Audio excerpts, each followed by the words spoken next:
जय सद्गुरुदेव। आज मैं आपको एक अवसर के बारे में जानकारी दूंगा और एक पेड ग्रुप शुरू करने जा रहा हूं जिसका शुल्क 251 रुपये रखा गया है। इसमें आपको प्रारंभिक साधना करवाई जाएगी और शिक्षा भी दिया जाएगा कि तंत्र क्षेत्र में कैसे कदम रखें और कैसे आगे बढ़े। और जो भी साधक साधिका इस ग्रुप में ज्वाइन होना चाहते हैं वो डिस्क्रिप्शन चेक करे। तो आज का विषय है हवन कैसे करे। हवन के भी कुछ नियम हुआ करते हैं, केवल स्वाहा स्वाहा करना ही हवन नहीं है। हवन के नियमों पर हमारे हवन की सफलता असफलता निर्भर करती है।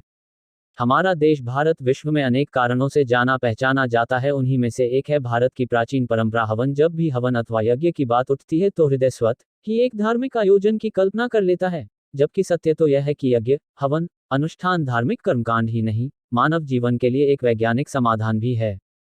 क्या कभी इस बात पर विचार किए है आज हवन इतने त्याज्य क्यों हैं?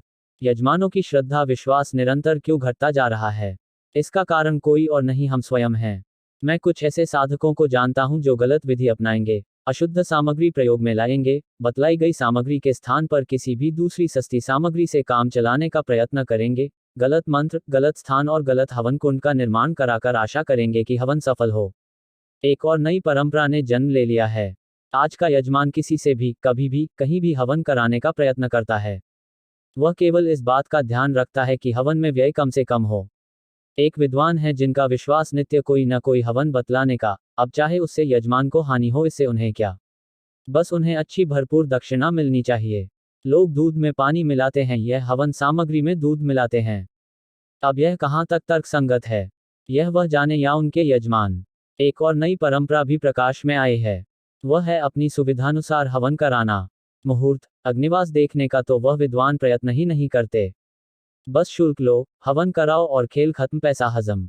यज्ञ क्या है, यह क्यों किए जाते हैं, क्या है इनका धार्मिक महत्व एवं वैज्ञानिक आधार? यज्ञ हवन स्वयं में एक वृहद विषय है। अगर इसके अपने धार्मिक कारण हैं तो इसके अपने ज्योतिषीय कारण भी हैं। अगर हवन करने से देवी देवता प्रसन्न होते हैं तो देवी देवता अप्रसन्न भी होते हैं। अगर ग्रह दोष बाधाएं आदि दूर होती हैं तो अशुद्ध हवन से यजमान संकटों से भी घिर जाता है।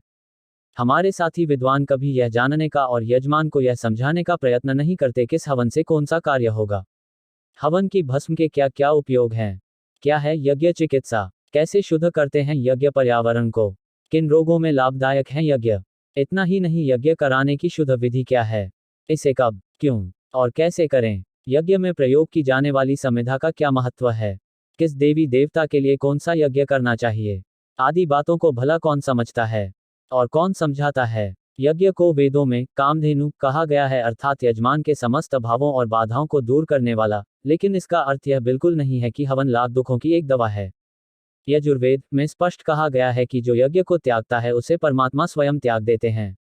यज्ञ के द्वारा ही साधारण मनुष्य देव योनि प्राप्त करते हैं और स्वर्ग के अधिकारी होते हैं। मेरे एक मित्र विद्वान हैं जो यज्ञ को एक काम समझते हैं। वह यज्ञ को धन प्राप्ति के लिए किया जाने वाला कर्म समझते हैं। वह स्वयं को रंग बिरंगे वस्त्रों से सजाकर यजमान को प्रभावित करते हैं। यह प्रदर्शित करने का प्रयत्न करते हैं मानो वह बहुत बड़े हवन के जानकार हैं। मैंने जब उनका हवन देखा तो पाया अशुद्ध समय पर अशुद्ध सामग्री और अप्रामाणिक कर्मकांड से हवन कराया जा रहा था। मुझसे सहन नहीं हुआ। यज्ञ संपूर्ण होने पर मैंने जिज्ञासावश पूछा, मित्र आपने दीप प्रज्वलन कौन से मंत्र से किया है? आपने किन मंत्रों से आहुतियां कराई हैं? वसुधारा में कौन सा मंत्र बोला है? तो वह बगलें झांकने लगे। यज्ञ की पहचान है अग्नि, अथवा यूं कहें अग्नि हवन का महत्वपूर्ण भाग है। अग्नि जो कि प्रतीक है शक्ति की, ऊर्जा की, सदैव ऊपर उठने की। शास्त्रों में अग्नि को ईश्वर भी कहा गया है। यज्ञ में हम अग्नि को अग्नि देवता कहते हैं। हमें यह समझना चाहिए इस अखिल विश्व में अग्नि ही एकमात्र शक्ति है जो सभी अपावन वस्तुओं को पावन अर्थात शुद्ध कर देती है। देवी देवता सदैव शुद्ध और निर्मल हृदय से दी गई वस्तु ही ग्रहण करते हैं, क्योंकि अग्नि सभी अशुद्ध वस्तुओं को शुद्ध कर देती है। इसलिए हमारे देवी देवता अग्नि के मुख से भोजन आहुति ग्रहण करते हैं। अग्नि में ताप भी छिपा है तो भाप भी छिपी है।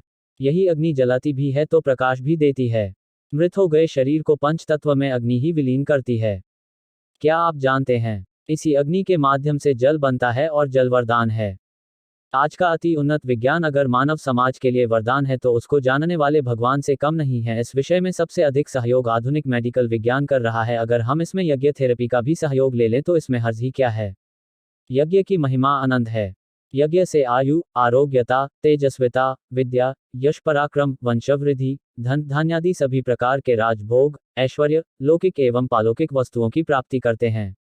क्या आप जानते हैं यज्ञ कितने प्रकार के होते हैं? प्राचीन काल से लेकर आज तक रुद्र यज्ञ, सूर्य यज्ञ, गणेश यज्ञ, लक्ष्मी यज्ञ, श्री यज्ञ, लक्ष्य चंडी यज्ञ, भागवत यज्ञ, विष्णु यज्ञ, पुत्रेष्टि यज्ञ, शत्रु शांति यज्ञ, राजसूर्य यज्ञ, अश्वमेघ यज्ञ और ना जाने कितने प्रकार के यज्ञ होते चले आ रहे हैं। हमारे वैदिक शास्त्र व इतिहास यज्ञ के अनेक चमत्कारों से भरे पड़े हैं।